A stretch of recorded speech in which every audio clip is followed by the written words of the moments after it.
lagi di YouTube channel kita, Sigana TV. Kenalin, nama aku Valia dan di samping aku ada Kang Agung. Halo.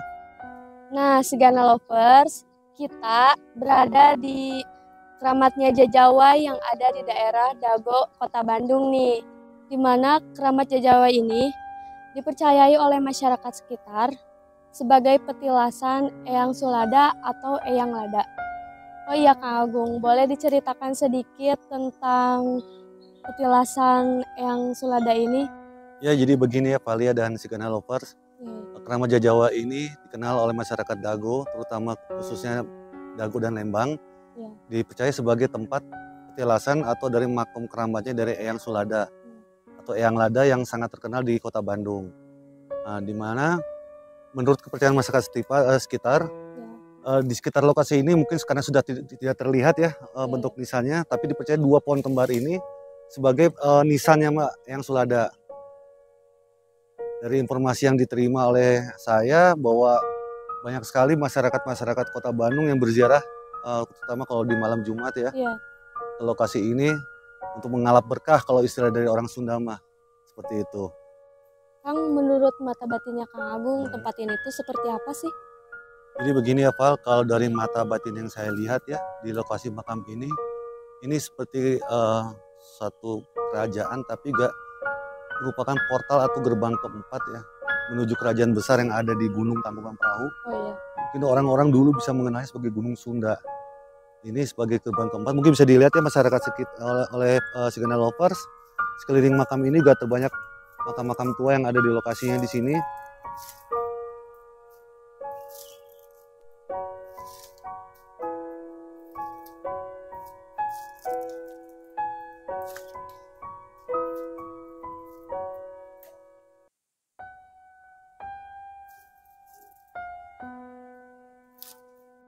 Seperti apa bentuk kerajaannya menurut dari mata batinnya Kang Agung tuh?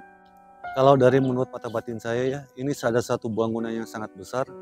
Mungkin bisa dikatakan mega sekali ya, karena dari dinding-dindingnya sendiri kalau saya lihat ini berkilauan kayak seperti terbuat dari emas dinding-dindingnya. Jadi istana itu mungkin kalau di dunia ini akan sulit untuk ditandingin ya, karena saking mungkin mewahnya terlihat dari dinding-dindingnya, bukan dinding biasa tapi seperti emas yang ditumpuk-tumpuk dinding-dindingnya. Jadi seperti kita lihat ya di gerbang belakang ini merupakan satu portal menuju dari istana tersebut. Gitu banyak sekali kayak prajurit-prajurit masa lampau yang berdiri berjajar menjaga dari lokasi ini. Gitu. Kang, boleh ditunjukin posisi kerajaannya itu sebelah mana? Kalau kita lihat posisinya ya, 2 pohon kembar ini adalah sebagai gerbang atau gapuranya. Yang banyak tadi saya bilangin dijaga oleh para tentara atau penjaga-penjaga dari prajurit masa lampaunya. Namun untuk posisi kerajaan sendiri, kalau menurut penglihatan saya itu berada terletak antara Gunung Tangkuban Perahu dan Gunung Burangrang ya. Jadi ini hanya merupakan gerbang portal menuju ke kerajaannya tersebut. Jadi ini kalau saya lihat gerbang ini kayak seperti gapura candi ya, tapi sangat mewah dan banyak sekali penjaga-penjaga yang berjaga, berdiri berjajar. Ada juga yang mungkin sebagian duduk, kayak ada semacam pendopo tempat menunggu para prajurit di lokasi tersebut. Bisa dilihat mungkin kiri kanannya ini, di mana para penjaganya sendiri itu dengan pakaian yang hanya kayak memakai rompi zaman dahulu ya, membawa tombak, ada yang memegang keris, cuman celananya kayak celana pangsi ya, tapi yang bahannya dari katun hitam berbulu seperti itu, semata lutut seperti itu. Kalau saya lihat mungkin lebih dari 100 ya di lokasi ini. Jadi di mana Kang posisi kerajaannya tuh? Boleh nggak ditunjukin sekarang? Kalau posisi kerajaan seperti yang tadi sudah dijelasin tadi kan, di tengah-tengah antara Gunung Tangkuban dan Gunung Burangrang. Ini hanya merupakan gerbang menuju ke alam sananya. Jadi cuma gerbangnya ya Kang? Ya, tapi di gerbang ini pun juga banyak sekali dari prajurit-prajurit yang masa lampau ya, yang berdiam di daerah sini gitu, yang berjaga. Jadi kalau kita lihat Val ya, ini jadi kayak ada semacam jalan besar yang lurus gitu ya, ada berbelok-belok seperti halnya di alam dunia kita lah, sampai menuju ke gunung sana, yang dimana posisi kerajaan itu ada di gunung sana. Mungkin karena sekarang lagi cuacanya lagi tidak bagus ya, jadi tidak terlihat. Nah, seperti itu. Jadi bagaimana sih kayak keadaan di dunia sana itu persis kayak di dunia kita ya, kayak jalanan rayanya, cuman memang tidak semodern dari zaman kita, gitu. Banyak sekali pedati-pedati yang ditarik oleh kuda, yang melintasi dari jalan raya tersebut. Kang, bisa diceritakan siapa sih pemimpin dari kerajaan tersebut? Baik, untuk mengetahui siapa dari pemimpin dari kerajaan tersebut, saya akan coba berdialog atau berkomunikasi sebentar ya. Ya, boleh Kang. Untuk saya menghubungkan, sekaligus saya minta izin kita mengadakan liputan di sini. Ya. Bentar.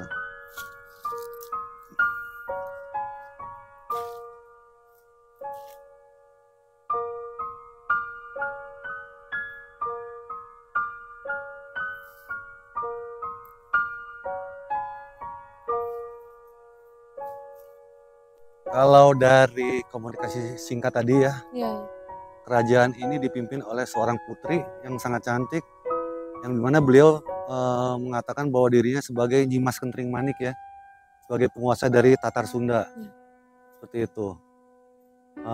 Mungkin fisiknya kalau bisa saya jelaskan, sangat cantik, dia memakai kemben ya, dengan rambut yang kayak digelung gitu ya, tapi penuh dengan hiasan ronce dari bunga melati. Dan kayak ada hiasan kepala yang kayak tusuk konde ya. Semuanya full dari emas, di tangan kiri juga full dari emas. Beliau tadi datang dengan ditemani oleh 2 orang penggawa kerajaannya ya, mungkin sebagai panglima perang atau sebagai saya kurang tahu ya, mungkin sebagai tokoh dari alam sananya juga ya, mendampingi beliau untuk datang ke sini. Dan tadi alhamdulillah kita juga sudah diperkenankan untuk membuat liputan di sini, di mana juga hadir juga yang Sulada sebagai yang tokoh yang dituakan di sini sebagai mungkin bagian dari kerajaan tersebut. Kalau fisik dari yang Suladanya tersendiri itu seperti apa sih Kang? Bisa dijelaskan? Kalau dari fisik yang Sulada sendiri ya, tinggi besar, berotot ya.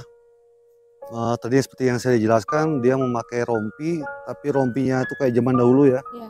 Itu full dengan sulaman emas, pakai gelang emas juga. Terus pakai tadi celana kayak spangsi bludu segini, pakai kayak sendal zaman dulu ya, sendal kerajaan ya mungkin ya, seperti itu. Terus tampak sekali dari wibawa beliau yang bikin apa ya, kalau orang menatapnya itu kayak agak tersima gitu. Nah, mungkin kalau kita bisa lihat tadi yang kalau dari posisi belakang tadi yang lorong yang tadi saya jelaskan ya. Kerajaan itu. Mungkin kalau dari sisi batin mungkin ada pemirsa yang bisa melihat, ini merupakan lorong ya atau jalan menuju ke alam kerajaan tersebut gitu.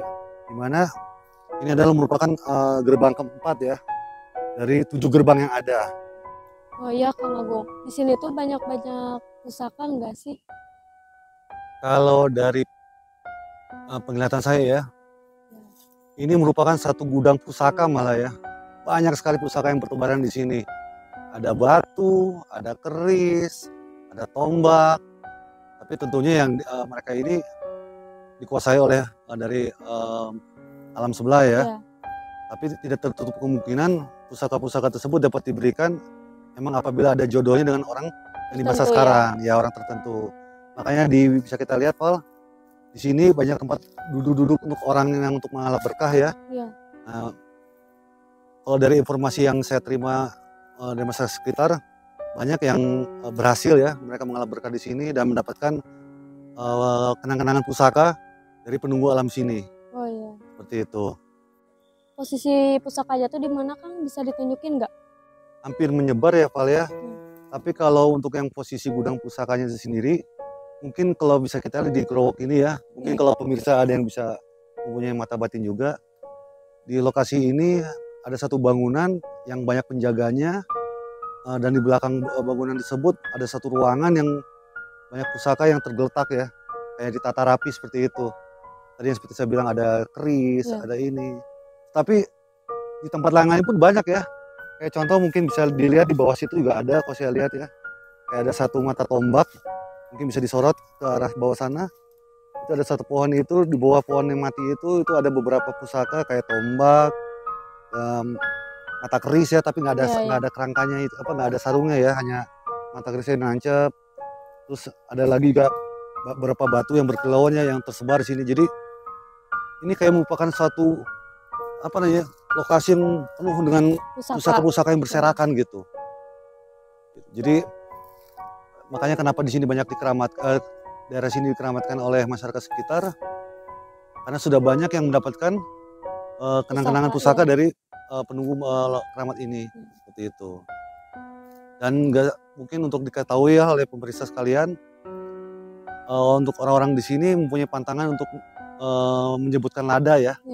Jadi kalau di sini, kenapa tuh Kang nggak boleh? Ya karena tadi udah seperti dijelaskan, yang megang daerah sini ada namanya Eyang Sulada gitu, atau yang lebih terkenalnya Eyang Lada. Jadi kalau orang sini, kalau misalnya seandainya memakan sesuatu yang pedas, atau seperti kayak cabai atau cengek atau sambal ya, mereka akan ngomongnya tuh hanet atau pedas. Kalau orang Sunda ngomongnya hanet tuh ya hangat lah ya, atau pedas. Mereka sangat tabu untuk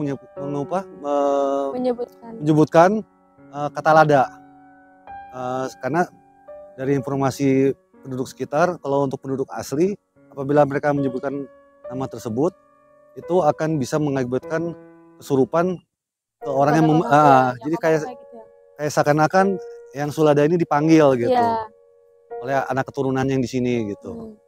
Oh iya Kang, makam-makam yang di sini tuh makam-makam siapa sih Kang? Oh ya baik. Jadi seperti tadi yang udah saya jelaskan ya, untuk makam utamanya adalah ini, yang dua pohon besar ini ya, yang berubah menjadi satu pohon, yang dulunya merupakan nisan ya. Dan makam-makam sekitar yang ada di sini merupakan makam dari anak keturunannya. Oh iya. Ya, jadi udah bercampur dengan makam umum ya, seperti itu. Tapi yang utamanya adalah dua pohon kembar ini yang dipercaya adalah sebagai makam dari Eyang Suladanya sendiri. Yang sekarang udah berubah menjadi pohon besar. Dinamakan pohon kampung ini adalah Kampung Jajawai karena pohon ini namanya pohon Jajawai. Oh iya. Dulunya itu nisan ya? Nisan makam dari Eyang tersebut. Oke Kang Agung, terima kasih atas penjelasannya. Sama-sama. Oke Sigana Loper, tadi kan udah dijelasin ya sama Kang Agung, kalau kalian bisa ngelihat petilasan Eyang Lada ini, silakan kalian komen di bawah ya.